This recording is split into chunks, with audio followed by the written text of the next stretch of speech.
Good morning to one and all present here. A warm welcome to all the panelists, guests, and students. Thank you for taking time out to attend the Bespoke Show. Bespoke Show is defined as something that is custom made. The Bespoke is an initiative conceptualized to live up to this dictionary definition. It is neither another Me Too inspirational talk, nor it is a platform to share larger than life personal stories. Bespoke is a forum for candid discussion on topics of interest covering conventional and non-conventional sectors, mainstream and offbeat careers, art and literature, media and entertainment, and even international affairs. It is my pleasure to introduce to you today's host, Ms. Asha Sampath and Sid Baliga. Asha Sampath is the founder director of Brand Horizon, a brand management and consulting based in Bangalore. She is the former managing director of Indeka Ceramics Limited. Ms. Asha is an independent director on the board of Toyota Financial Services India Limited and is a part of advisory council for EFI. Mr. Sid Baliga is an educationist by profession and an author by passion. He has published in Times of India, the Assam of Tribute, Northeast highest circulated English diary, and the periodicals of the ICFAI University Press. Deccan Herald quoted Mr. Sid for his expertise in international SOP and resume development. He advocates fundamental rights and has crowdfunded a campaign titled Bihar Ki Beti Twice on Milap, first in 2017 for a 5-year-old child from Begusarai, Bihar, and second in 2019 for a victim of human trafficking from Bihar.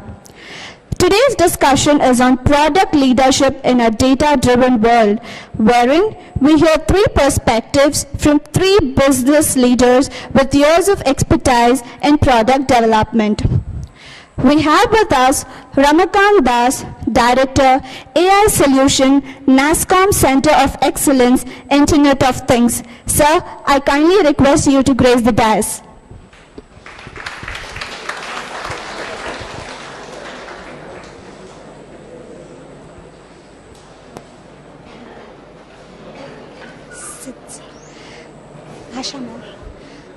I kindly request Ms. Asha and Ms. Sid Baliga to grace the dais.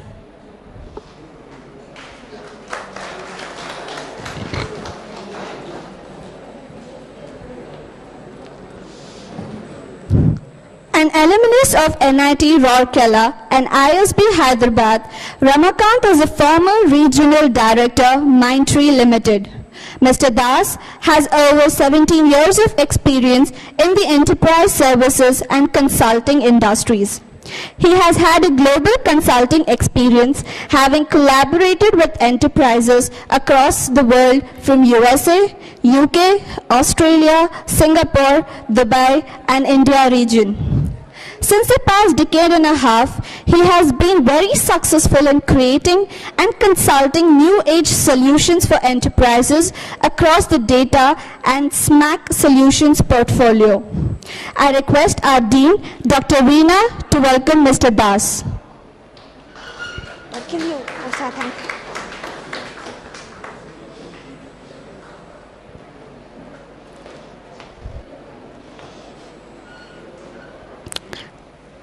We have with us Vidya Veera Raghavan, Head of Analytics, Financial Market Operation, Standard Chartered Bank. Madam, I request you to kindly be seated on the dais.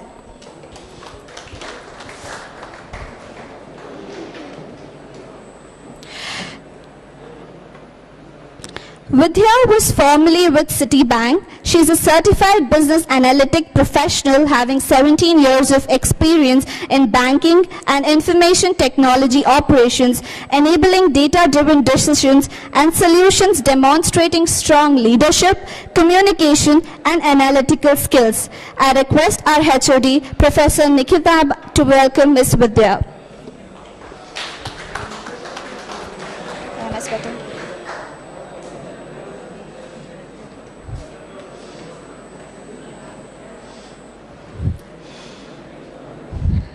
And now we have Liddick Xavier, Head of Products, Data Science Technologies. Sir, I kindly request you to grace the dais.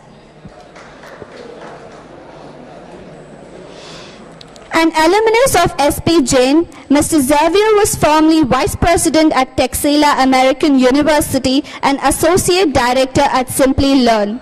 Mr. Xavier has had 10 plus years of experience in product management, analytics and marketing. He's worked with Fortune 500 companies like Dell, Verizon and also played a key role in the growth of startups such as Lending Card. I request Professor Chrissy Matthew to welcome Mr. Xavier.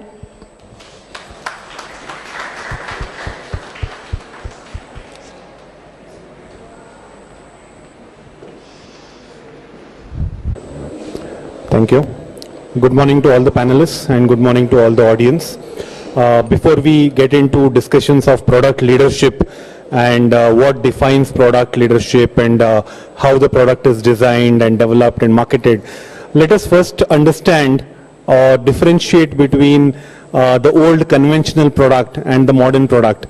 So when we think of a product, what comes into our mind even today is about a product which is manufactured and then somebody marketing it, communicating about it and trying to sell it to someone. So there's a tangible product which we can see, feel and then take it to the market. But in modern times, we have products which are purely based on data points. So typical examples could be Ola or Zomato, which purely works on aggregation of let's say hoteliers, aggregation of delivery boys or aggregation of let's say in case of taxis, aggregation of driver partners and maybe customers who are booking the cabs. So there is no tangible product, but yet we call it a product and we define leadership. Media, if you look at media, it is also evolving in terms of media consumption, personalized content.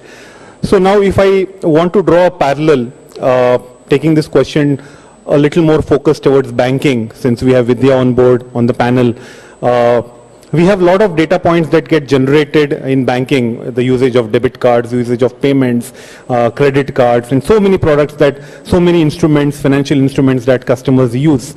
So how is banking going to evolve in the coming years, just like media or just like say, any other segment, to make it more personalized? So do I see a personalized financial product as compared to a generalized loan product or any other savings bank or CASA accounts that we have? Do we foresee such products coming up in banking?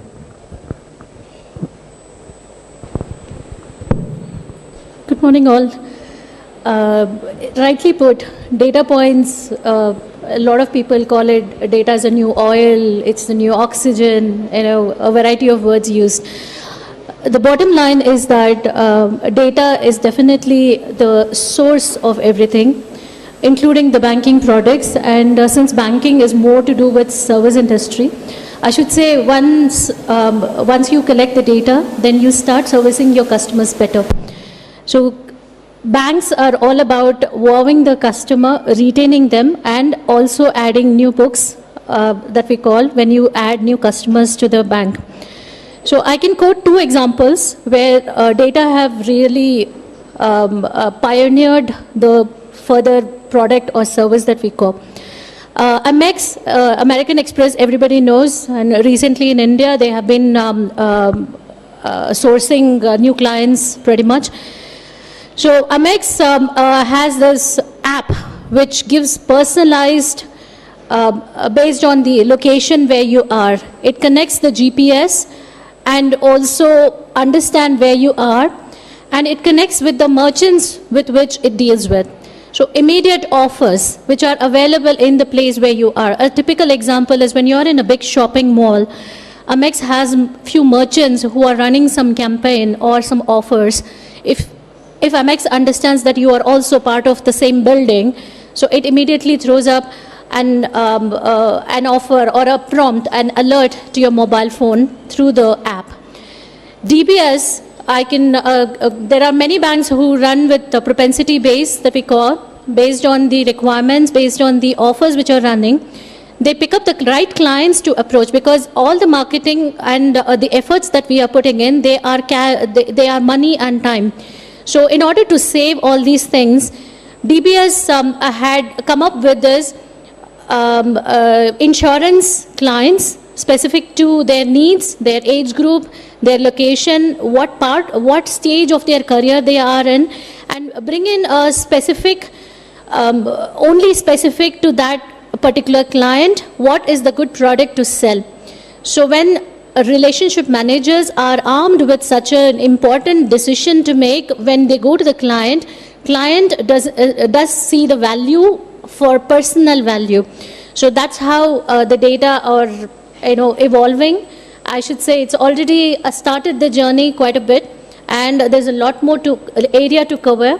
So we are just heading there. So which means that we can hope to see personalized offers, you're saying. That's what I understand. Definitely, because I know what my client is going through. I know his or her credit card, debit card transactions, the foreign exchange transactions, and also what kind of business, because KYC is a mandatory for all the business, so what kind of business a client is into, how I can modify or specifically give that particular product, which is very, very specific to that client, which is of good use at that point in time, right place, and the right product.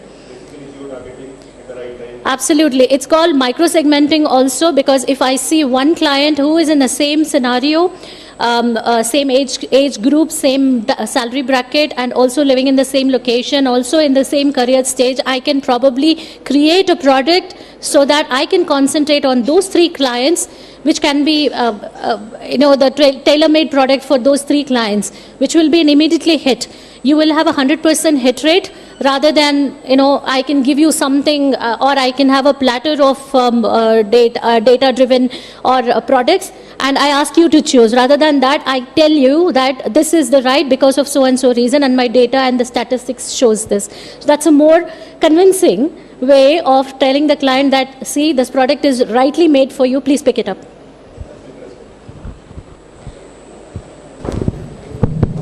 Good morning, everybody, also to the audience. I'd like to start with Ramakant. We are blessed to be in an era of Industry 4.0, right? And where we have a lot of cutting-edge technologies like AI, ML, IoT, blockchain. All of these are helping us to collect data every day in abundance. So we are really pounded with data, both collected from humans and from machines. I was reading about a statistics that IBM says every day we collect 2.5 exabytes of data. And I was also reading a statistic from NASSCOM that the data science sector is going to be something like $16 billion by 2025. My question is, what's your perspective of how the data science as a product leadership tool has evolved over the years, and where do you see that going? Question one. And I'm also wondering, to what extent the gut or the intuition that used to make people as product leaders in the past, is that still relevant, or is data wiping out the concept of gut and intuition? Let me answer this question giving two examples. Hello. Yeah. So let me answer this question.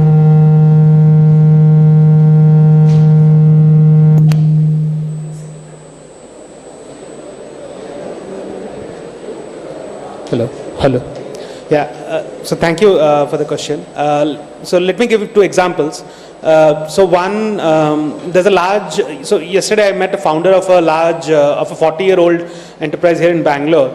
So I'm not sure, it's called Confident Dental. So they are essentially manufacturers of these dental chairs that you see in clinics, right? And it's a 45-year-old organization, and the founder, Mr. Rakshit Sethi. So he was mentioning that, so he recently implemented a blockchain solution. And they sell these chairs across the country. And what that blockchain solution, they have recently, and as part of that solution, what he was mentioning that they get a lot of these claims from his buyers. And the claims are related to components of the chairs. And also he doesn't know where the chairs go, who are the actual buyers. So what he was, and his statement was this, and it was really nice, that one of these chairs cost similar to a mini-sized car, right? And he says that if cars can offer a experience zone, why not I? And that is one. And second statement he said was, he fulfills the claims as they come, irrespective of where they're coming from, whether assessing on the genuinity part. Now with this blockchain solution, it gives him accurate transferability as to where the product has gone and from where the claim is coming. So he now knows whether the claim that he is fulfilling and supplying to is genuine or not. So that means more accurate. So that means more profits or more. He has been able to stop all pilferage, rather, of his customer servicing. So 2-3 aspects come out of this case study, right? So one is he's able to exactly know who are his customers. He can align all his sales and marketing towards that. And second, he wants to create that with the advanced knowledge of where his customers are and who are the customers. The next generation of product features will be oriented towards his actual customer needs, rather than hearsay and all that.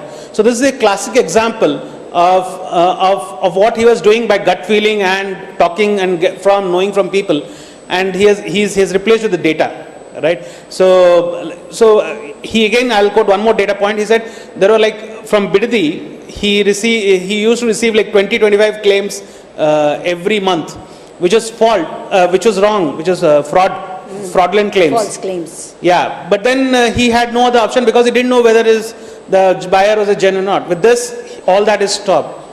So the gut feeling and the assumption and all has been replaced with data back, right? So both the product leaders and the customers are benefiting immensely from this new technology. Yes, and and of course we hear. I mean, with NASSCOM, I was just telling Lamas that in last 6-7 months with NASSCOM, I have personally myself spoken to around 1,000 entrepreneurs, right? And we day in and out we come across new technologies, be it AI, deep tech, and all of that. All these technologies are fairly simple in concept, right? So IBM quotes that all large organizations they generate so much of data, but we don't need all the whole data to actually act. Rather, the right data is more important. And so the right data at the right time, and which is actionable data, that is more important. That's interesting, because a lot of times excessive data can lead to misleading results, right? Absolutely. Sometimes even the best data scientists get them wrong. Right. So I think trying to decode what is relevant and harness on that to drive enterprises towards data-driven products is a challenge. So one of the key components of any data, especially in large enterprises, is a data lake itself. So data lake is a amalgamation of all data generators and producers and consumers in a large enterprise. So much of the, let's say, the chief data officers or the CIOs, one of the biggest goals or challenges is to ensure that the data lake that gets created doesn't have the noise within it, or gets the right pool of data from its producers, and the right consumers take it at in the most accessible manner. Ramakant, just taking your example forward, you pointed towards maybe a little bit of marginal innovation in the example, and now comparing this, let's say, is this a precursor to product leadership, or operational excellence is what is required? I'll just give you an example. Look at McDonald's, which has absolutely no innovation happening at all, but it runs purely on operational excellence. Right. So do you think innovation is a precursor always to product leadership? Right. So product leadership, if you see, so I'll just break down I'll flip your question. Product leadership is has two factors. One is operational excellence, and second is customer intimacy, right?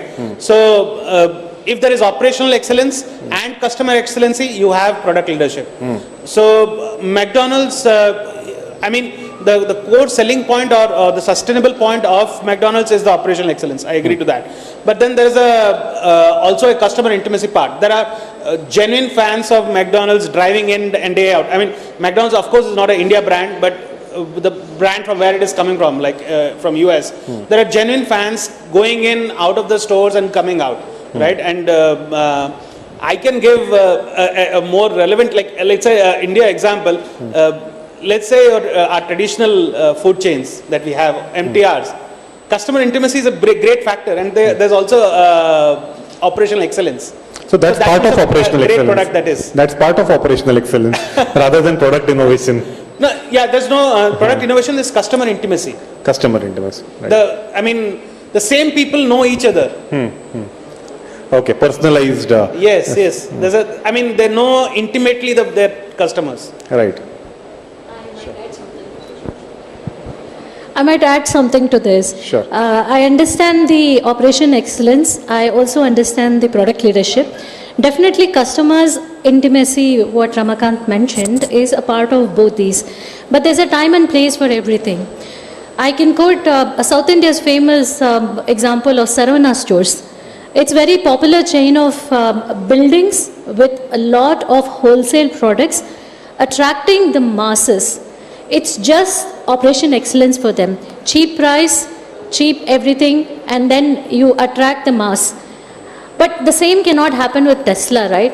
Tesla is a very unique product made to only a specific area or a segment of people. Rather than, it comes with a product leadership in itself. When it comes to the part of customer, they have segregated. So basically, when you achieve operation excellence, there also you specifically target a particular segment of clients. Like Saravana stores used to target the masses, I should say the lower middle class or below that. And Tesla definitely on the high-end circle. So it's only the difference between what the client needs rather than, how am I going to market it, or how am I have produced a product, I just want to market it. No, that's not the case. Here, they have picked up the product. Before even picking up the product, they have picked up the segment of the clients to whom they have to go to. So product is basically defined by the client segment also. That's another point. Mass and class. Mass and class.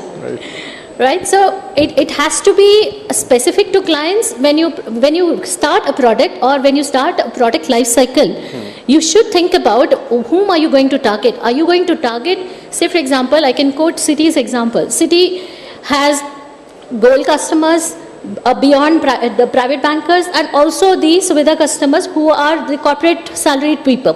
So if I'm producing a product, basically before checking this out, I should have analyzed the market, and the market tells me that I have thousands of companies who have lakhs of employees who would require a zero balance account, which is clear cut, but they will definitely have a lot of churn in that. Again, if I'm looking at the specific client base, which is at the top class, I will have to have some kind of differentiation there. So when I choose my client, and also based on that, I choose my product to create. So that's how it is differentiated. I think you touched upon the right point. Now, how do we classify Tata Nano? What was the reason behind Tata Nano's failure, if I can call it a failure? Okay, Tata Nano was or is a very good product. It's a very attractive product. Definitely a lot of people wanted it. At least when the initial marketing started, they definitely wanted it. But the only problem that I see with which it probably failed is that the word that they use, cheap. They use the word cheap in their marketing because car in itself in India is a social status. So if I have a car, which means I am above the normal day-to-day bread earning scenario. So if I am going to have a cheap car, what's the point? I am still the same. People will still think that my social status has not increased. Why should I even go for a car? Rather than that, I might probably push little more and take a Beat or I-10, or at that point in time, whichever small car was in presence. But Tata Nano product in itself was a very good car. In fact, my sister owns a car, but it has become a second car for her, not a first car. It is more of the utility that we saw and we bought the car rather than taking that as a social prestige. That I think that was the market placing where they use the word cheap, the cheapest car, the utility car, made it sound like it's not worth it. That's probably one of the reasons why Tata Nano did not kick in. Okay. I guess it did not align with the social positioning that they wanted to relate to, right? Yeah. Your question or? So my line is more about education. So since you got a background in education space, there is a fancy term that is used, EdTech, education technology. Okay, and we have companies like Vedantu, and we have Byju's, and we have Simply Learn, which have made a big name in the market. In fact, something like Vedantu, we had Tutor Vista, which was an early mover long back. But if you look at the innovation part, I think it's only the platform that has changed over the years in terms of content delivery rather than the product by itself. So what do you think is the reason for success of these brands? And also, do you think there is some disruption that's going to happen in this space in future? Okay, so I think Simply Learn, Tutor, these are probably different spaces, even though they are into online education. Simply Learn caters more to professional education. They don't look at school students or college students. They are primarily into training and corporate employees, right? They are primarily into educating employees on PMP, project management, and such short-term courses, right? And Simply Learn's business is probably they are probably really big in US. Even though they are very popular in India, their US business is a major component of their whole piece. And for somebody like Vedantu, they are all focusing on the Indian market. So this is a key difference between Simply Learn and Vedantu and Tutor Vista. Somebody like a Tutor Vista was also focusing on other markets like UAE and US and UK as well. But primarily they were into school education, right?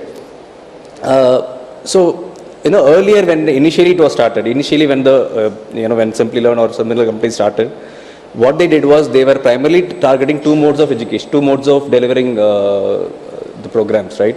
One was through a packaged program, a canned program, let's say for PMP or Prince 2 or whatever you want to learn. They will have a recorded program, and this program will be delivered whenever you want at your convenience, right? So the disadvantage is like if you have a query, you may not be able to ask somebody, right? Because you don't have a tutor who is teaching you, right? The second mode was they were organizing classroom trainings. Let us say there are 20 people who are interested in a training in New York. They will arrange a training in New York for those 20 people. Now, later on, they figured out that both these models were not really, in one case, students are not able to get their questions clarified. The other model is very expensive, right? If you have to, get a center venue in a city like New York, for 20 students, it's going to be very expensive. If it is going to be expensive, you're going to charge as much to your participants as well, right?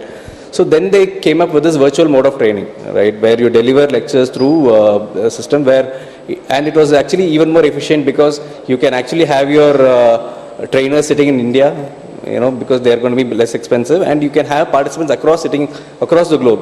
They need not be just from New York. They can be sitting in Australia. They can be sitting in US. They can be sitting in UK. Right?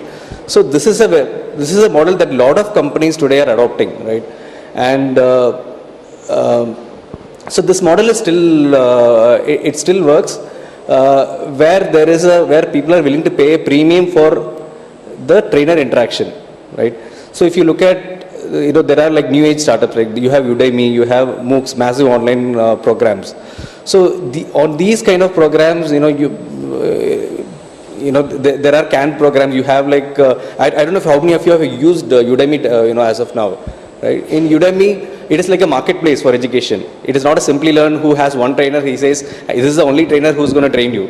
You have like hundreds of trainers on Udemy who have built their own custom programs. Let us say you are great at teaching something, right? You build your own program, you put it on Udemy, and after a while there are people who are giving you your program feedback. Many of these are pre-recorded lectures actually. Yeah, most of these are pre-recorded lectures, but it is very successful because once your effort is very limited, right? The trainer's effort is very limited. He records the program once and for all, and after that he forgets. So all the money he gets after that is profit for him. So I think it works really well. I think this is a model which is going to work really well in future as well. The massive online, open online courses, because it basically is a win-win-win for all the three parties. But the dropout rates are also huge in such programs because the courses are very cheap. So the stickiness is very less. Yeah, so you that get is a- $10 programs, $20 programs on Udemy. Yeah, that is a very valid point. If you see the dropout rates, whenever I've seen for most of these package programs, they are as high as 70-80%. So which is a genuine problem, but yeah, who should be worried? Like if I'm going to spend 1,000 rupees to take a program, right? I should be able to leverage that program. If I'm not doing that, then it is my loss.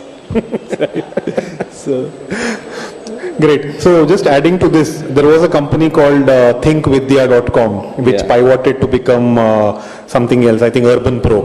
Right. Yeah, so they wanted to become the Uber of that space. So they have been pivoting a lot. So what do you think? I mean, is there a space for such a product in the education segment first of all? I think they have been pivoting into a very relevant areas. I think they have probably they have not gone into professional education even till now.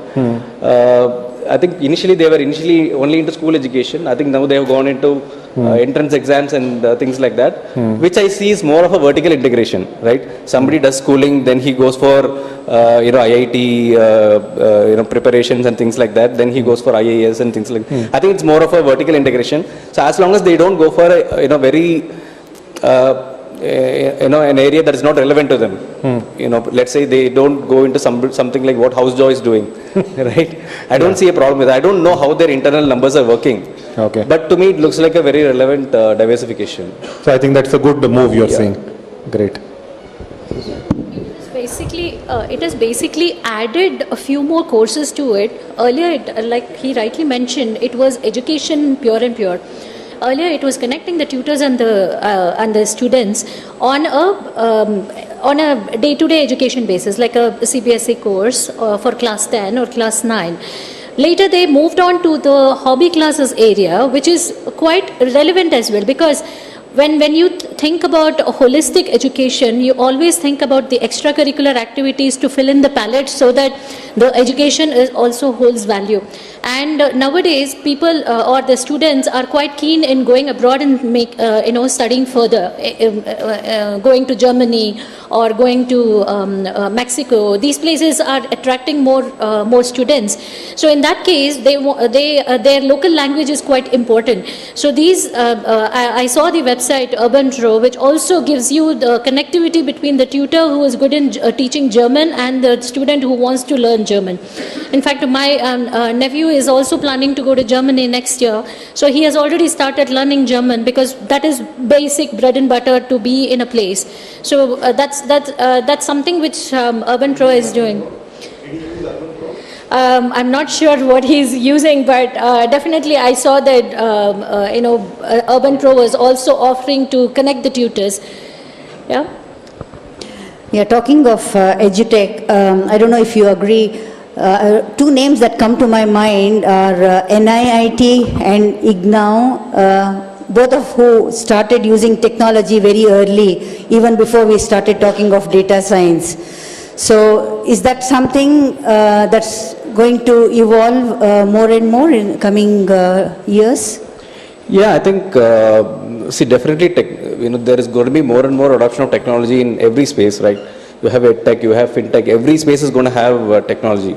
But yeah, as I said, the inefficiencies today or in certain spaces, right? For example, let's say you want to do a program, right? You have to go to a place, you have to inquire at 4 or 5 different places, then you have to make a decision, you have to ask so many people, you have to visit the branch. This was what the case 10-15 years back. Today you do all the research online, Right. and in some cases you also enroll online, Right. So where is the inefficiency? Right. You probably take a course somewhere where you have to go every day, right? There is inefficiency, you waste a bit of time there. So to plug in this kind of inefficiency, they brought in this online training, right? Where you do it at your own convenience and things like that.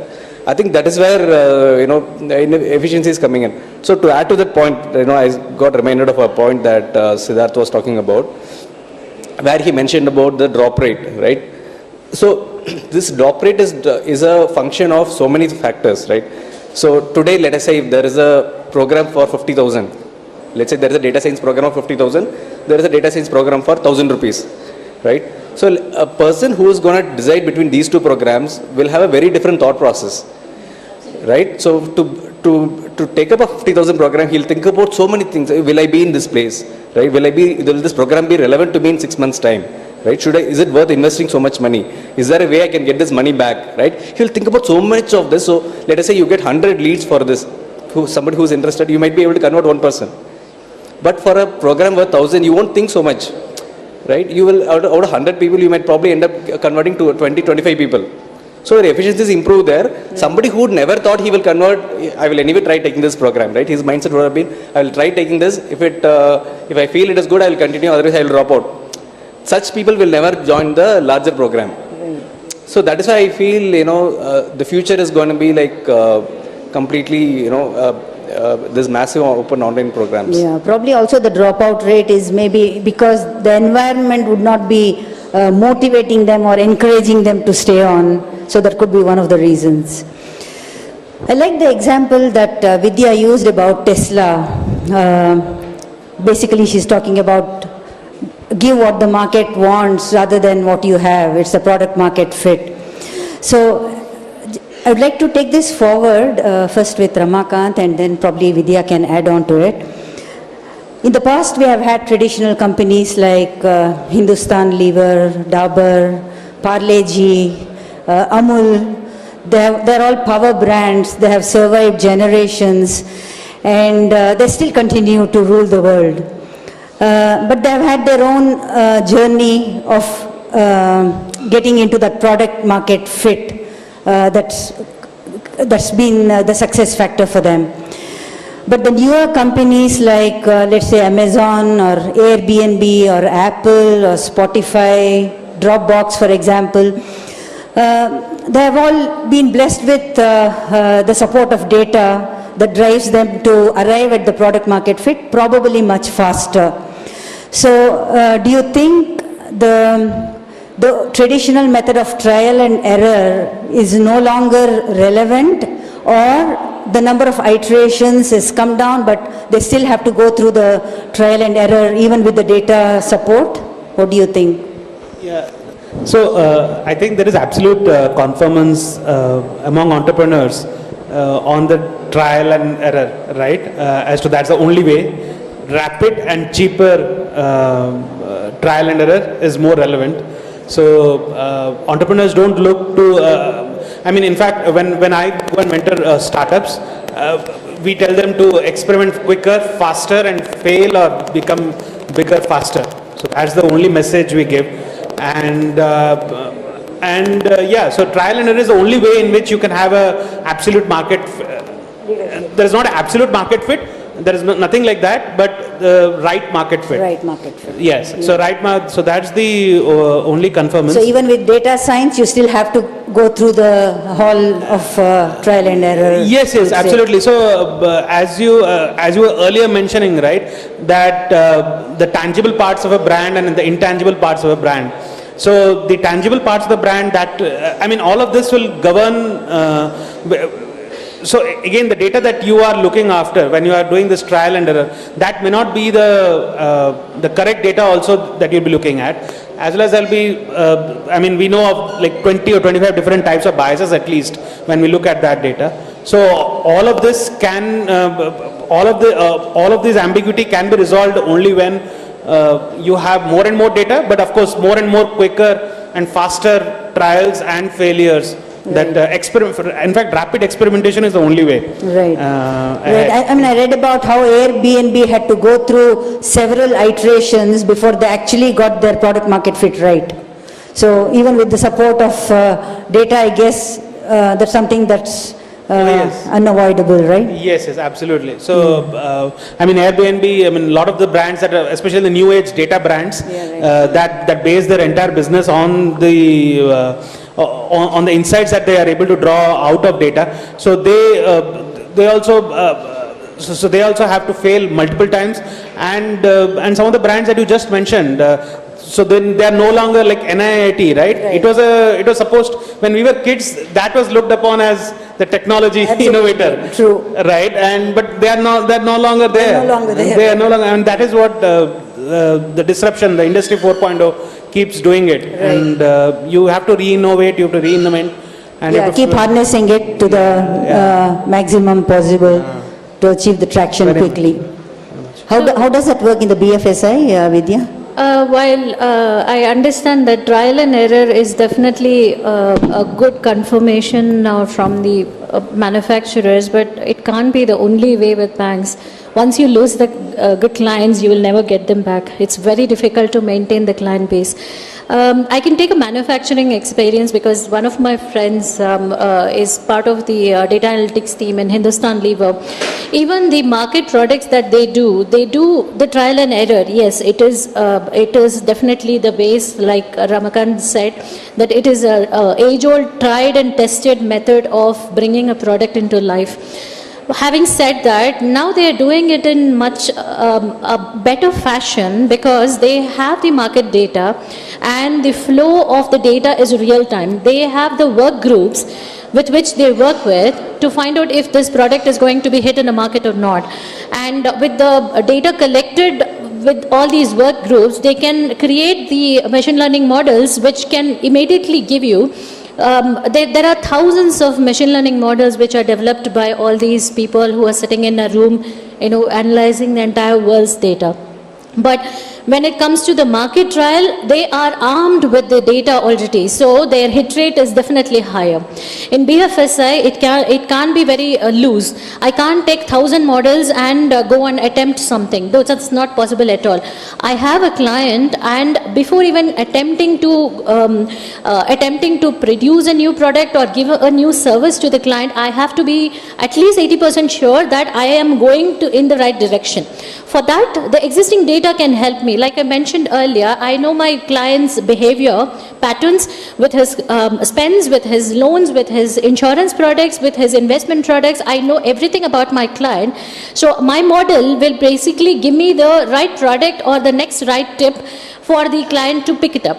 So while it is, and now the artificial intelligence is also taking over.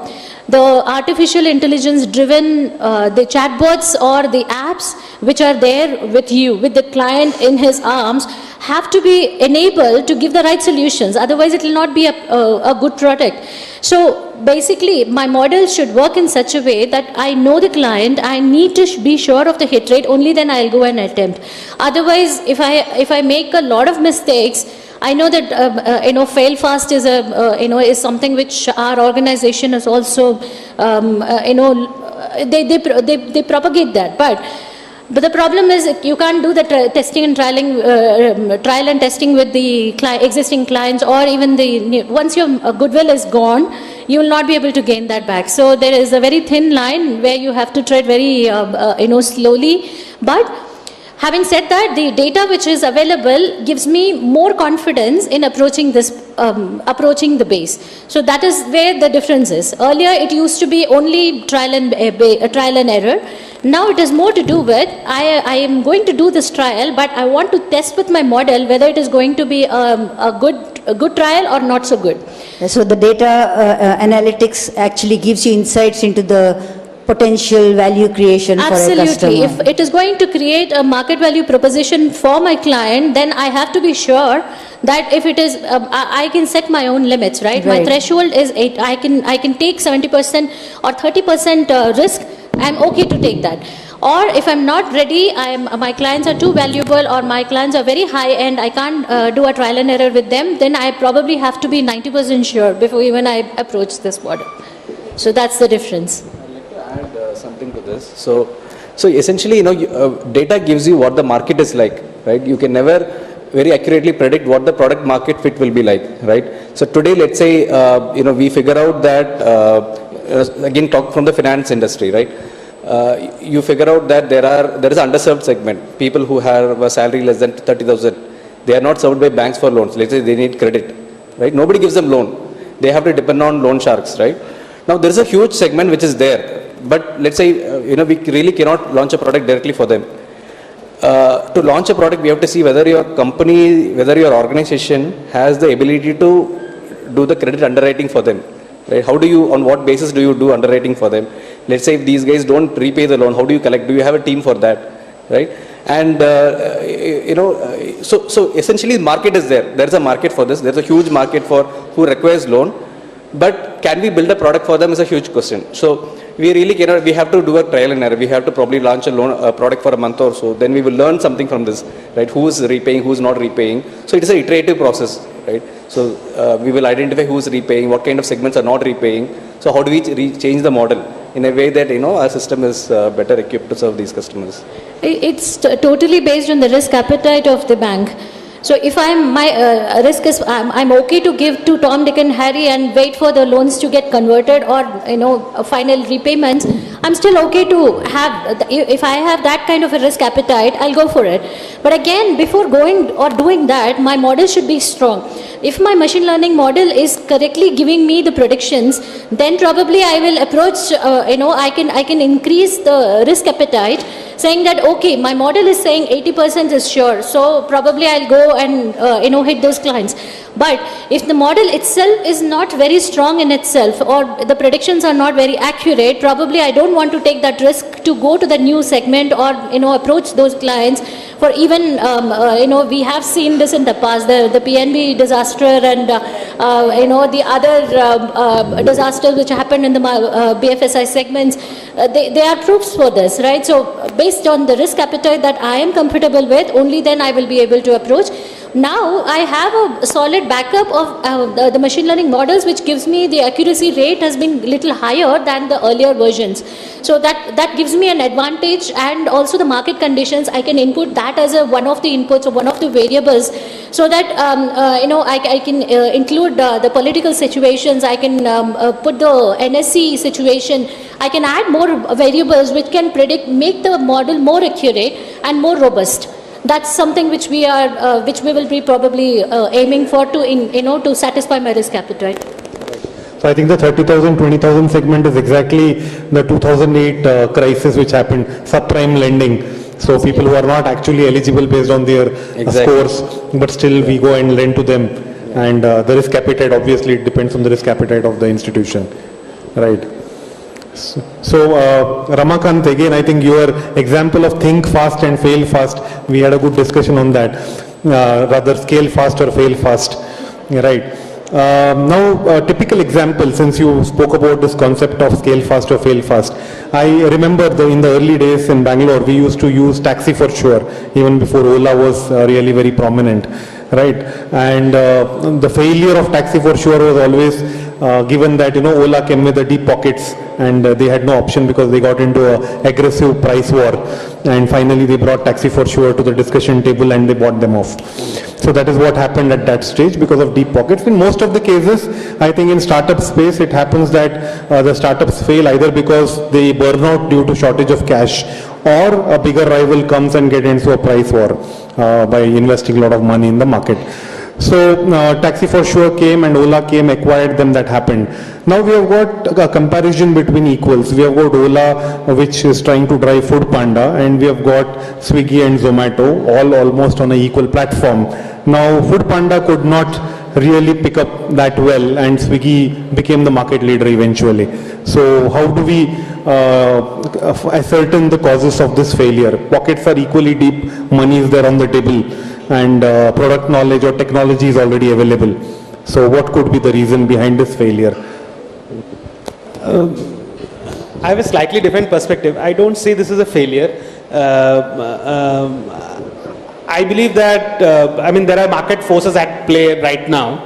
And when I say market forces, we have seen the likes of Swiggy, Foodpanda and all. So, of course, everybody is coming with a deep pocket of VC funding. And then there is this regulatory aspect also that is coming in. As to that, you could not discount your service or a product preferentially, right? But then this is what we are witnessing right now, and that is a lot more market forces at play, in which in this industry specifically, one phenomena has stood out is the winner takes it all, right? As you said, the taxi for sure and all that get consumed in Ola kind of businesses. So the winner will take it all. That has been a tested hypothesis. That has been a hypothesis which has stood out for like last 20 years now.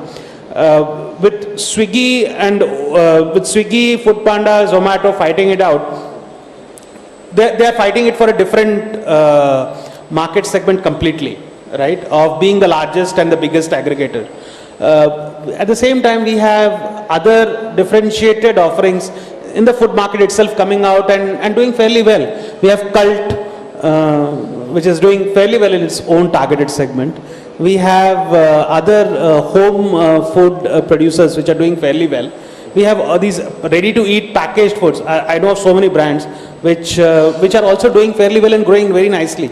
So I don't believe there's a failure, honestly said, but what I believe is, of course, in that large aggregated market, who has made it the real big, I think we'll have to allow it to unfold in the coming years. My reading is that. Yeah. Okay. I think, I have a couple of points on this. So one is I completely agree with what Ramakant is saying. Basically, there is not enough space for so many players in the market, in the food industry. Basically, I think top 1 or 2 players can survive in the long term. That is one. Second is, even when when Ola acquired Foodpanda, they were a distant third. So they were not, they didn't really start at the same place, right? I was not sure why they acquired them in the first place, right? So maybe I think, when Uber was going to come out with Uber Eats, they thought, we should also have a product like that. It was unrelated. I don't know. To me, it feels like unrelated diversification. So that is there. And so that's what I feel. When there are 3 players, there is not enough space for three players. And they did not even, these guys already had a first mover advantage. Swiggy, they had a much better market share when Ola acquired Foodpanda itself. So it is very difficult to go and grab the market share from 2 of the very established players right now. And of course, Swiggy was always a better product by itself. Swiggy was always a better product. But I don't really think the product alone contributed so much to, what... I think they're just fighting on operational excellence rather than innovation. There is no innovation again.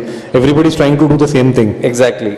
And obviously, in terms of Swiggy, so there are 2 things to product side, right? One is the app itself. So if you see most startups today, they have 2 product managers. One is somebody who's the technology product, somebody who manages the, the offering. Right? These are 2 separate products. Let's say in Swiggy, what kind of restaurants you have, what is the pricing you have, this is a product itself, right? And what kind of tech solution do you have, right? Which is the user-facing app or a website that you have. And that was really good at Swiggy. I think probably Zomato did not have such a good product initially. I think now they have come really close to what Swiggy is offering. But in this case, when I compare Foodpanda with Swiggy, I don't really think it was due to the product itself, but I think it was because of, they were already a distant third player when they got acquired. Swiggy, A name that people can get hooked to. Maybe they also have a name that people can get hooked to very easily. Emotional connect. If you are an investor, let's say in Swiggy, right? If you are an investor, let's say in Swiggy, or if I am driving Swiggy business, you have to see to grow this. So they are playing the numbers. So these brands are playing the numbers game. So numbers come from 2 factors. One is customer, and the second is the service provider. So to get a service provider, that is a restaurant. So how faster or how easily, let's say, that's where data comes in. So I was talking to, I was talking to a technology evangelist who kind of advises Swiggy's board. So the biggest challenge that they have to expand not only in countryside India, but to also expand their operations globally, is how could they create scalable image analytics, which will add just a camera button, unravel the menu options in any restaurant cards with just one image, any language, any format, and it should pull the menu out from that cart into their app. If you see, that's the only biggest technology innovation that probably, if I am Swiggy, I'll just focus on that. Because my sales guys then can just, or hire to people can just go around in a drive, just take pictures and then the onboarding of the service provider is as easy as possible, right? And here we are talking of diversity globally, right? There are different languages. That languages read from right to left, left to right. There are different menu items. There are different ways in which people eat. We typically veg. Then we have Israelis who want to eat in a different way. So all of this, all of that information is coming into the menu of a restaurant, and that should be and the reading of the restaurant menu should be automatic, single click. User experience. Yeah. So I mean that's what technology Should do. And, yeah, that's the perk. Although they came with deep pockets, I really think that the market that has grown from 2014 till 2019, the growth rate of the customer base is enormous with Swiggy. Zomato, although it brought in the Zomato Gold, which I was a member last year, but I hardly used, because it did not target the right people at the right time. Probably they were trying to create an elite class within the Zomato users. But what Swiggy did best was to concentrate on the millennials and the people who are staying away from home. So for example, in Bangalore and in my office itself, the entire floor, if we are 200 people in the entire floor, at least 180 of them are not from Bangalore. They don't stay with their families. They are all staying here on probably a contractual basis for 1 or 2 years. They did not want to shift the family. They are in requirement of, say, Bihari food or Punjabi food. So those millennials are okay to spend that amount rather than, go to a restaurant, and you know how the Bangalore traffic is and how the restaurants get crowded at the peak time. So all these factors, they concentrated specifically on the ad campaigns which hit the millennials best. And we know that, the more usage of the smartphone is done by the millennials today, right? And the more matured crowd have at least 2 mobile phones which contribute to the smartphone usage. So all these were the factors where, although they came with the deep pockets, like I mentioned earlier, the concentration of their ad campaigns were towards the millennial crowd, which was more eager to try out new things and to pick up the trend, because, if you ask my daughter, she'll say, let's Swiggy it. It's kind of a catchphrase which is picking up, and people want to experiment more on the ones which are in the trend. And you know how many of those are coming into the Instagram and Twitter, and these are the things where it's motivating people to pick up all these new trends. But I think Swiggy concentrated on that and got its base higher. Because it started, if I'm not wrong, the last that I read about Swiggy is in 2014, it had some 2 billion base around the world, and now it is 20 billion. You can imagine the rate growth here year on year, and it's definitely going to go above. But again, there is a stagnation point which they have to concentrate on, which they will move on to, being more product innovators rather than doing everything that, everybody is doing. So that's probably they should be concentrating on. I just have a topic about what stops people from becoming data-driven enterprises. So I'm sure, like any transformation, data science also has its own set of challenges. If I take education as an example to start with, there are so many things that, education as an ecosystem has access to abundance of data, right? It's an organic access. There's so many things that you can do in terms of enrollments analysis or faculty development or curriculum design or the training methodologies. But I'm sure there's a lot of potential still untapped in the education space, and rightly you are mentioning that it's still in the nascent stage. So what do you think are the challenges that are stopping them from leveraging on it? Is it the culture, or is it the cost, or is it the encouragement from the management to take on risks and reward them adequately for innovations? See, I think today I don't think in any of the startups, right, you cannot really say that, you won't be driven by data. You cannot even say that. right?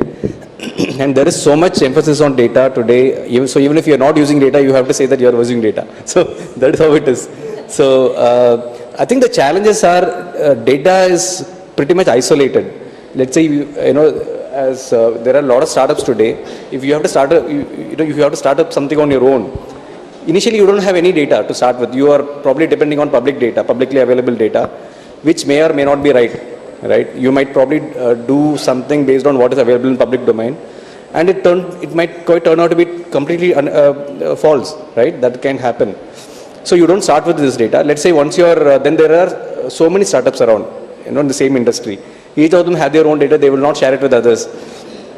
So in the finance space, there is a particular NBFC. What they have done is they have tied up with 3-4 banks, right? The objective of this tie-up is only to get the data from these banks, right? So they get the banking information about all the users, and based on that they will give loans. So the biggest thing in the fintech space today is, in the lending space today is, how do I devise an alternative credit mechanism? See, historically banks have been giving loans based on CIBIL score, bureau scores, right? There are multiple bureaus today. CIBIL is there, Equifax is there, are 3-4 bureaus in India right now. And all that these guys do is they get data from all the banks, what kind of, how much EMI does he have, right? Is he paying properly? Has he defaulted on any EMI, right? These are the kind of information they get. So based on that, everybody has a CIBIL score. If you have a CIBIL score of 750, 800 or something, it's really good. Typically somebody who has a CIBIL score of 650 or something, they will not even get a loan from most of the nationalized banks. So that is why most of the NBFCs today are really focusing on how do we devise an alternative credit mechanism, right? How can I give a loan to somebody who has a credit score of 650, right? Somebody who has a credit score of 650 basically means he has defaulted on some loan. Now this is a market which will not get loan from bank. So for this guy, I can charge a higher interest because he will not get loan from anywhere else, right? But how do I identify whether this guy will pay my money back or not? So this is one situation. Second is, somebody who has never taken a loan in the past. How do you, so typically, bureaus, they will not give you any result in that. So how do you predict whether he will, pay the money back or not, right? So here exactly, so that's why a lot of companies are into, are finding out ways on how to generate data today. Yeah, so there are companies who, see, for example, there are apps today, what they can, I don't know, some of you might even have these apps on your mobile phones, right? What these apps do is, they can actually they can replicate your bank statement, even without you knowing. So what they do is they simply read your SMSs, right? And they can say how much you have spent, what is your salary, right? They can share all this information. In fact, there is a startup which actually is, what they have done is they have tied up with a lot of apps. For example, there are mass apps, for example, religion-related apps and all that. What they have done is they have put their SDK into all their apps. So they can track so many users. So you enter your mobile number, you might probably have a credit score with them. You probably don't even know that somebody is tracking you. So these are alternative ways of where startups are really using to in fact startups today are desperate to get data. So I don't really think startups can really afford to be away from data. In fact, from whatever I've seen, most startups are desperate for data. Linus, you spoke about more about the credit appraisal part and the banks or NBFCs having the appetite to lend to these segments. Yeah. But even today, despite we having so many conveniences, we can make a payment quickly using UPI apps, any Google Pay or Phone Pay. You can transfer money, receive money, we can do everything. We can open an account sitting at home. Kotak, you can just open a 811 account, say within 2-3 minutes, upload your documents. But if you have to change your address, you still have to go to the branch. That bureaucracy, when is it going to end, is a question which I actually wanted to ask Vidya and the panel. So do we see some innovation there? It's already there, Sid. So Many banks don't still many do it. banks don't do it. There were some regulatory issues around it. That's the reason why it was not. But it has been relaxed. And 2 years back, Citibank has taken this up. And the entire account address change process is online. Because now we have an option of uploading the document, because you can take a picture and upload it. and in the specific dimensions that that is specified in the website, and you can still get your address change done. This was done very recently, as in 2 years, in the last 2 years. Earlier, it used to be a regulation issue from the RBI side rather than the bank side. Bank is not conservative. Banks want to be as relaxed as possible or make clients' life easier. But the problem is coming from the super boss who is sitting in the, the middle of the India and, trying to drive something from there. So now that it has been relaxed, I think more branches or more banks should pick this up and try to, implement this in their own websites as well. Because all you do is in a secured environment. When you give that security to the clients and also the confidence to RBI saying that you are able to protect your clients' data, including the document which is not of bank but passport is related to the passport office. Your driving license is the RTO and Aadhaar card is the UIDAB. So all these are in a protected environment. Definitely there will be more confidence at the client's end and also the RBI's end. That's the reason why Citibank has already relaxed it, and you can... In fact, the cost overheads will come down. There is no branch required at all. You don't have to have a branch in every neighborhood. Absolutely. Recently in SCB we have opened African branch, which is completely a smart branch, which it's like borderless branches. So you don't need to, all you need is a smartphone, and you can still open an account and interact with other banks. You can transfer money, you can use other partner ATMs to deposit your money, and all these are possible. A lot of foreign banks have already tried it. In India it's still catching up, but definitely it's on the way. Great. I experienced Paytm. See, they do their KYC verification at the doorstep, whereas the banks want you to go to the bank and show your Aadhaar card and get your KYC compliance done. So why do we even require a branch? You just send a person, you don't require a branch at all. It saves you a lot of money.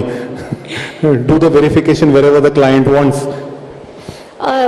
While I respect your feeling, there are still a lot of people, at least the people who are old-timer bankers, they still feel that, if I go to the branch, I feel more respected. Okay. I feel more connected with the bank. I want to, I have to actually have the brick and mortar touch and feel experience. There are so many retired people who want to go to the branch to spend some time with their relationship manager to build more, or probably these people are the source for the next client base inclusion, because their sons and daughters and their grandsons and grandkids, they talk about everything, and we can even find methods of bringing in more business to the bank. So we also encourage it, and the people who require that, definitely they are also valued. They feel more valued when they are brought in, they are seated in a couch, offered something, and talk about their family, and still talk about their requirements.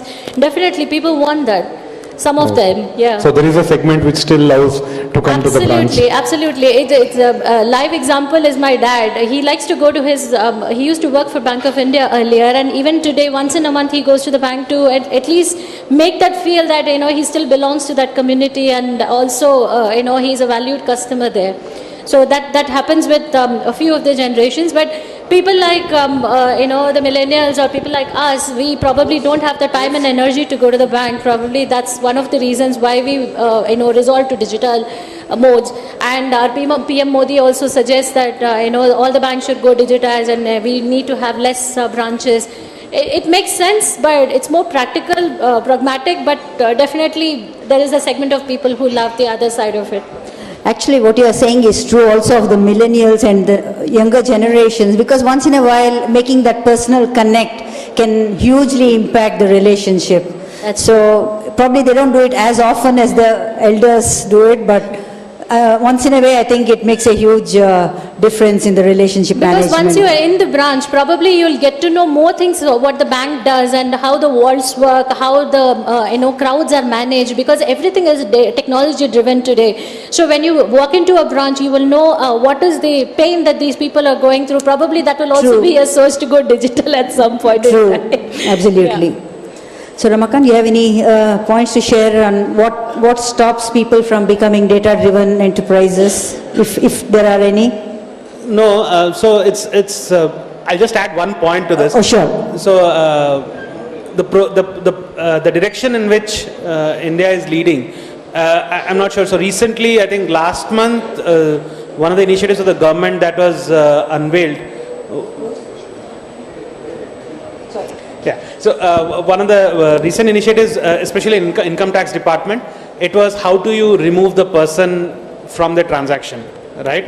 So that is the actual, so that's the power of data, right? So the basis in which you take a decision, earlier days when there was either no data collection or the data collection was minuscule, interactions and all of that used to count towards making, okay, whether this guy is reliable or not, whether this guy will buy my product or not. So all of that has got replaced with data, and it had its own share of abuses, right?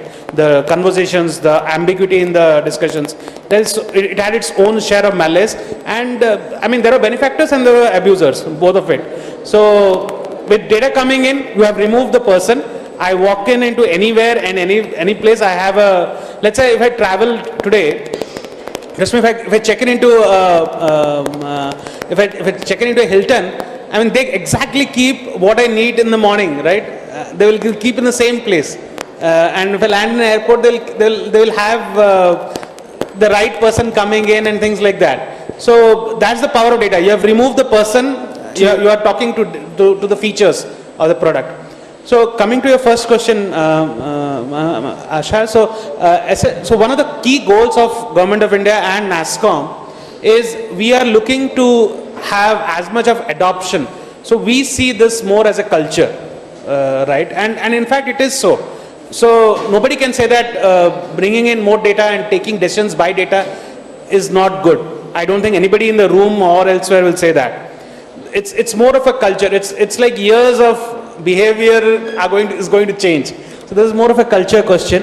Sure. So what we essentially do is we highlight. So one of the key ways in which we do is of doing this is we understand when we talk to leaders in the industry, be it pharma, be it banks, be it retail, be it agriculture, defense.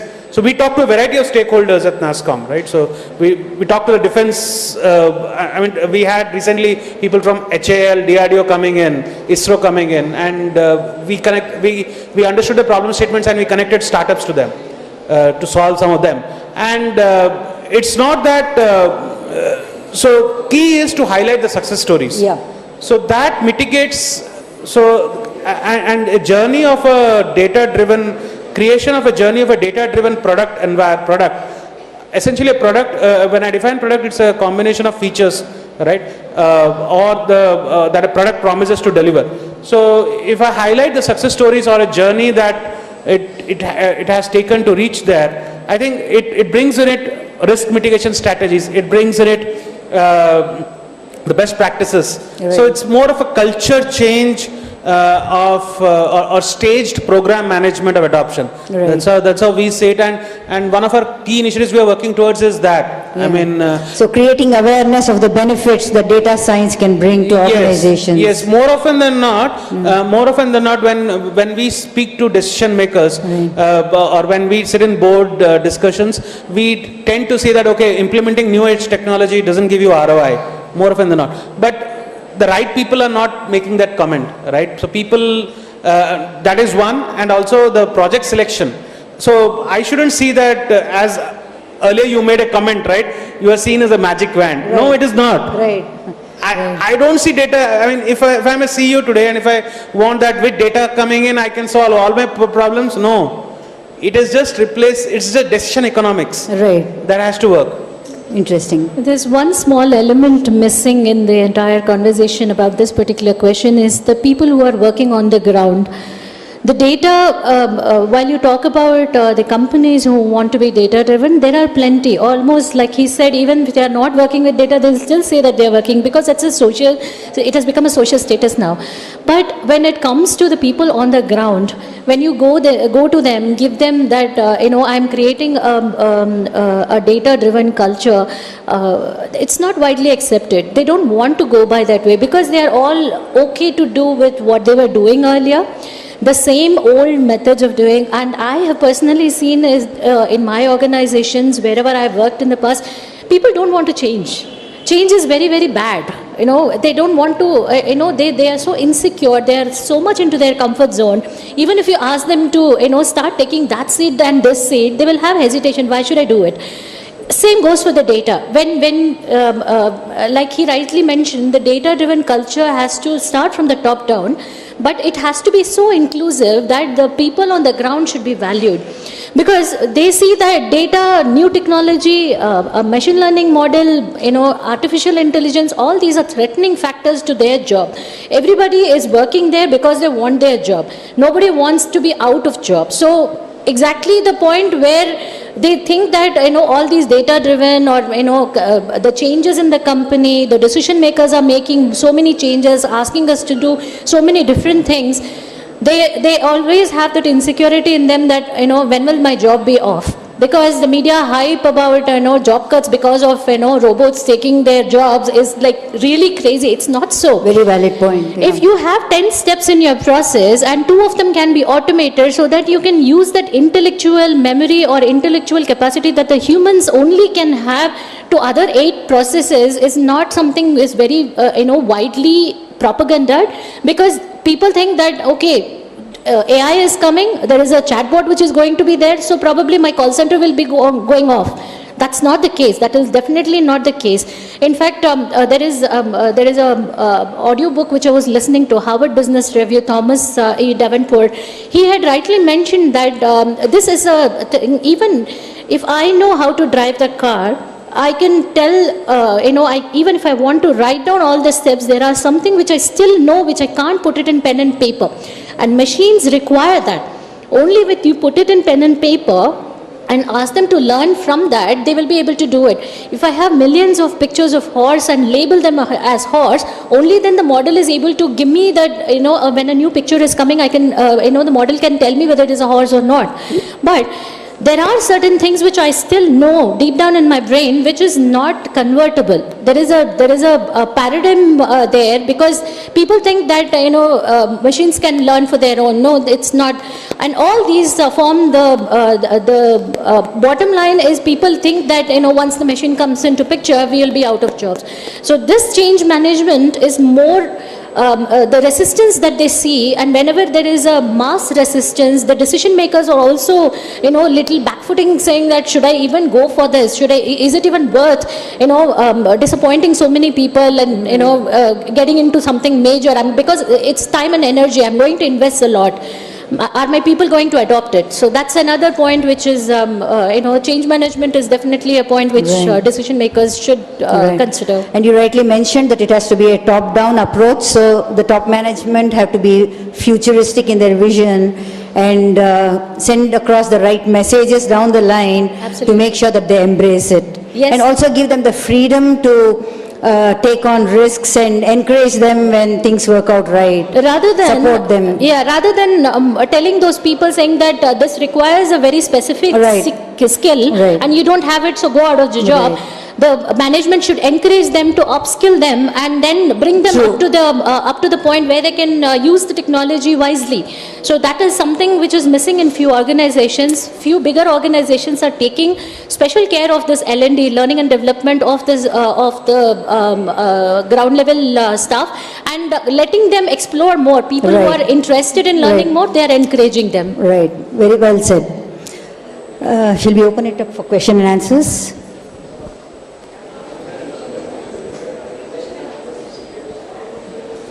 Feel free to ask questions. You have an expert panel here.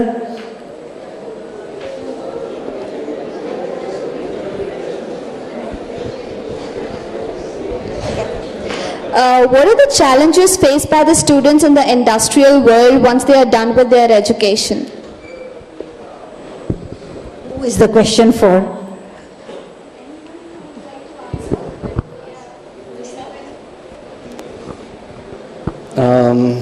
So I think a lot of people have, we do hire a bit of, we have hired freshers in the past as well.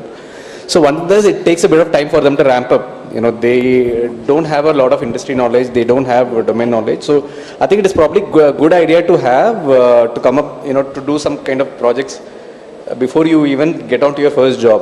That will probably give you, you will probably hit the ground running when you start an organization. That is something we find with freshers. It takes at least good 3-4 months for them to come up to speed with, the organization policies, the practices, how things work, how things don't work, right? How to interact with others, including things like that. See, in a university setup, you might probably be able to get the first rank even without interacting with anybody else. But in an organization, you cannot succeed unless you are able to work with others, right? So these are multiple skills, right? Soft skills, everything is in product. I'm not talking about only one, how good are you at finance, how good are you at marketing. That alone does not matter, right? Interpersonal skills, all of these matter. So, I don't know how your curriculum is, but if your curriculum has all these things covered, then probably you'll have a easy entry process into the corporate setup. Yeah, just for the benefit of the students, maybe I would like to add a couple of lines. What happens is what you learn in your theoretical education system is one step behind what you actually apply when you take on jobs. So applying what you have learned is going to be one of the biggest challenges that you will face. Two, culture management. It's a new environment. It's like Linus was mentioning, you need to be very good at managing people, people above you, your peers, people down the line. So all of these are going to pose big challenges. And the third, of course, is managing the professional expectations of your employers.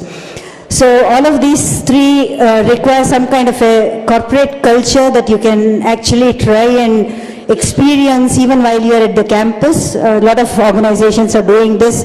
They're trying to bridge the industry-academia gap by organizing workshops, industrial visits, and organizing panel discussions such as this. So they give you insights into what you can expect when you actually take on a job. So that's something that you can start to orient yourself in the direction even when you are in your final year. So when you actually take on a job, you won't have surprises. It just reminds me of this Google song. I don't know how many of you, it was viral some time back, don't look into Google when you want to know about a symptom. Because Google gives you, it was quite funny. You should probably look it up in YouTube. There's a foreigner who was singing with his guitar on. So basically, a lot of the millennials or people who are in colleges, they have very high hopes when they enter into the corporates because Google gives you a lot of hype. So all I'm asking you to do is have an open mind. Okay, because when you start off, it is going to be difficult. Understand that it is going to be difficult for you, for the people who are hiring you, for the people who are going to accept you in their team. Being a team player is definitely a good trait which people should have, but they have to have open mind to embrace the culture, embrace the activities which are happening around you. Give it some time. You don't have to decide everything on the first day or the first month or even the first year. When you get used to certain things, you will slowly step out of your comfort zone and probably be more aligned with the organization's goals and culture and people around you. Because there are different organizations have different cultures. We very well know that Google allows half pants, but not every bank does that. Banks, again, when it is a client-facing role, probably you have to be completely decked up. When you are in the ITO segment, probably you can walk in with your jeans and flip-flops. So there are a lot of changes. You have to have an open mind to accommodate yourself to the environment that you are stepping into. While the managers and the organizations also give a lot of time, lot of help from their side, training you, promoting you to accept all these things. I think when you go in with an open mind, it will definitely give you a faster accommodating tendency rather than being rigid and you have a mindset, oh, I didn't think this would be this case. So those are the things that you can avoid when you have an open mind.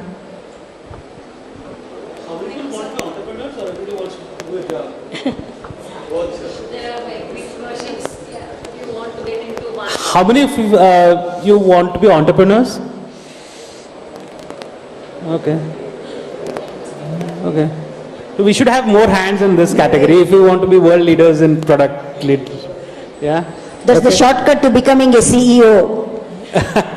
No, the key is we have the demographic dividend working for country right now. So the key is to build not only products for India but for the world out of India.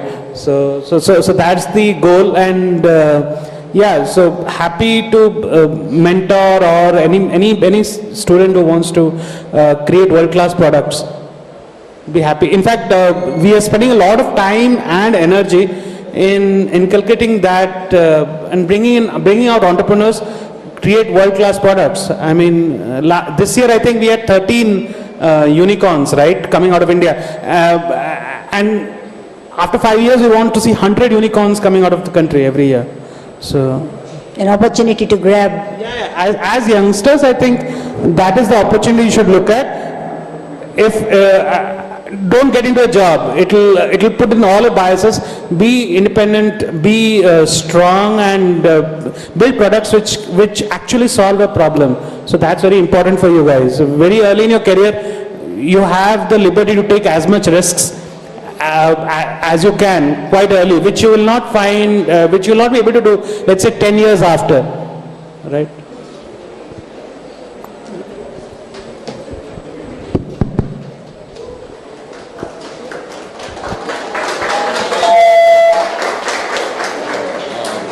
My question is, how do students like us prepare ourselves for a data-driven world, or train ourselves for a data-driven world?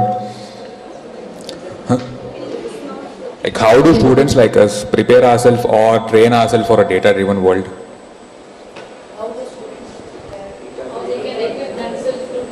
So, do you code? It's a question from my side. Sorry? It's a question from my side, like your opinions or suggestions. Yeah, for what us. I'm asking is, do you code? Are you a coder? Yes, kind of, yes. Kind of. So code as many Hello World applications, integrating as much sources of data as you can. Right? You open up any application, open up Facebook, it gives you a list of APIs. Create a Hello World and integrate to all the APIs. You will know what it takes. So don't, in short, the answer is, don't, to become data driven, don't do it theoretically, do it practically. So just to add to what Ramakant had said, what I would suggest is that technology and all these analytical driven tools and technologies, whatever is coming in the system, everything has a base of C, C++, but it keeps evolving. So if you know SQL, probably it's easier for you to do SAS, and probably it's easier for you to learn R and Python, which was my career journey. So when you know something base, which your schools and colleges will provide, you have to be very strong in that. When you are strong in that, like how you mentioned, you have to be more practical about it. These are theoretical, and also the projects that you do are also kind of theoretical. But when it actually comes to the project part, when you are open in the internet market, where sites like Kaggle and Analytics Vidya, which gives you an opportunity to showcase your expertise, please do attempt those. That will probably be helpful for you to start off somewhere. To be data driven, it's completely a different matter altogether, because that is helping you to make decisions. To make the decisions, you need data. You definitely, not necessarily know how to code. I can be a decision maker. I can take somebody's help and make the data work for me, give me the insights. So being data driven is that you have to love it.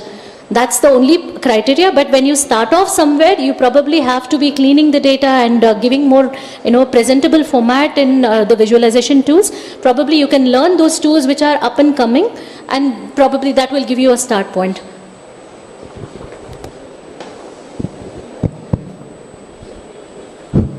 Ma'am, my question is for you. You told that you can't do the trial and error method on the clients whom you have. Then whom will you do the trial and error method on? Okay, probably I did not come off clearly. What I mentioned was, what Asha was talking about is that have you heard about this Power Soap? Yeah, Power Soap. It used to be the cheapest, and it was trying to bring in good marketing advertisements coming and hitting the market. See, when I don't have you as my dedicated client, I can try anything on you. Okay, I can give you power soap, I can give you, rubber soap also tomorrow. Nobody will bother. Because you either take it or you don't take it. If you take it, I am okay. If you're not taking it, probably I'll move it to another product. But when it happens to the dedicated client line who trust us to give the right products to them, it is difficult to do a trial and error with them. So probably I will have to take my steps. I'll still do trial and error, but I will be backed up with the data which gives me more competence to approach the client more confidently, saying that we know this is your career stage. Probably, say for example, I have an insurance product which I have to sell it to the client. I can't just take all my insurance products and put it in front of him saying that pick whatever you want. Then he will say, what are you doing here? Just offering me these. Can't you do the digging from your side to find out which is the right for me? I think relationship manager is built for that, right? So this is the question we are trying to answer. If I know that these clients are in such a stage of their career and such a stage of their age, they probably will pick up the plan which is more into their retirement plan, which is more convenient for them, which is going to have some tax benefits, and also retirement planning is done.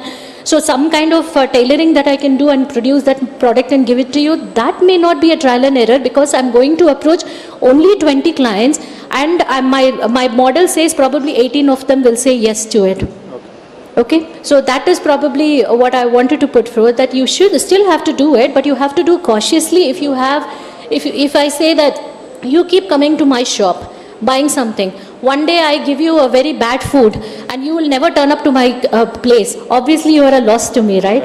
So rather than that, I would probably do a more, understand if you like spicy food or not, and then give you spicy food. That makes more sense, right? That's the difference.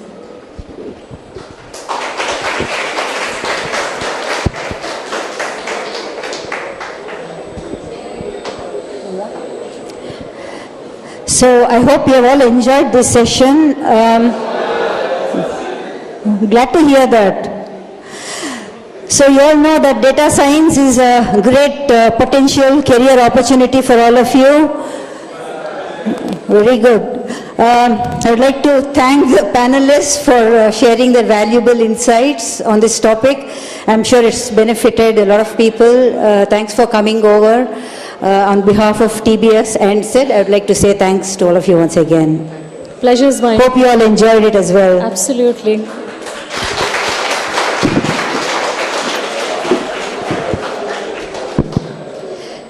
That was a very informative and interesting decision. Thank you so much. On behalf of Mr. Sid, Ms. Asha, the management of Danan Sagar Business Academy, and fellow students, I thank the panelists for taking time off on a Saturday afternoon to discuss about this very important subject. The discussion was very relevant for budding graduates and postgraduates who will, in a few months from now, enter the corporate maze and take a diverse role. I also thank Ms. Asha and Mr. Sid for hosting this at our campus, thus immensely benefiting us. Thank you so much.